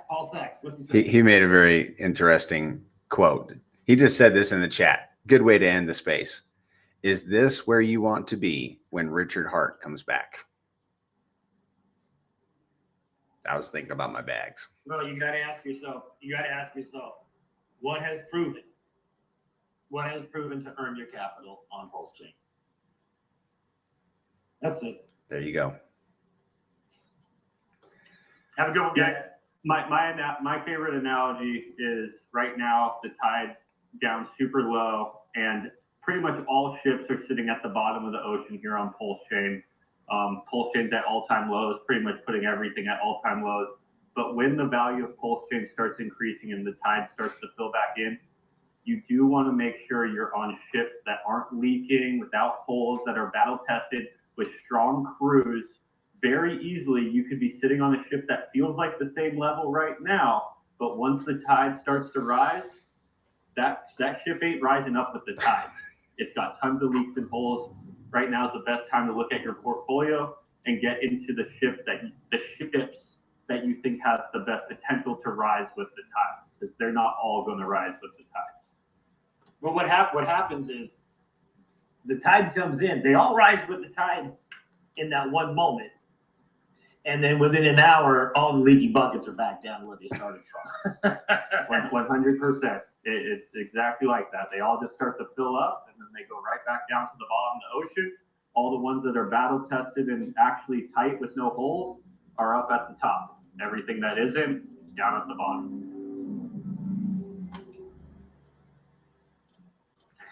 Appreciate you hosting the space, man. Go enjoy the fam, dude. Yep. See you guys. See you, Zen. See you, everybody. Yeah, see you. There you go, guys. Another Saturday space in the books. Hope you got your bags packed. Might want to throw in a carry-on. It's about to be getting good, man. We just still got to be patient. Could be, a matter of weeks or months. Who knows? I just know that we're going to keep doing what we're doing. But we're going to try to get people over to PulseChain. And thankfully, Richard is helping. So how can we leverage his, how can we leverage the postcard thing? That's what I'm trying to figure out. How can we get these people straight over into the grays? Because they're coming. I think they're coming. We got to get them into the grays. We owe it to them. Not to pump our bags, but if they're going to hold a token on PulseChain, sure, hold the layer one. But pTGC and UFO, hands down, the best on the chain. So they should start there. You are welcome, Luna C Point. Yeah, there you go. Time to consolidate in the best plays, long-term holds. I did a little bit of that this morning, actually, to be quite honest. Paul Sachs, thank you for your contribution. Everybody, thanks for being here. Have a great Saturday and a great weekend, too. See y'all later. Bye.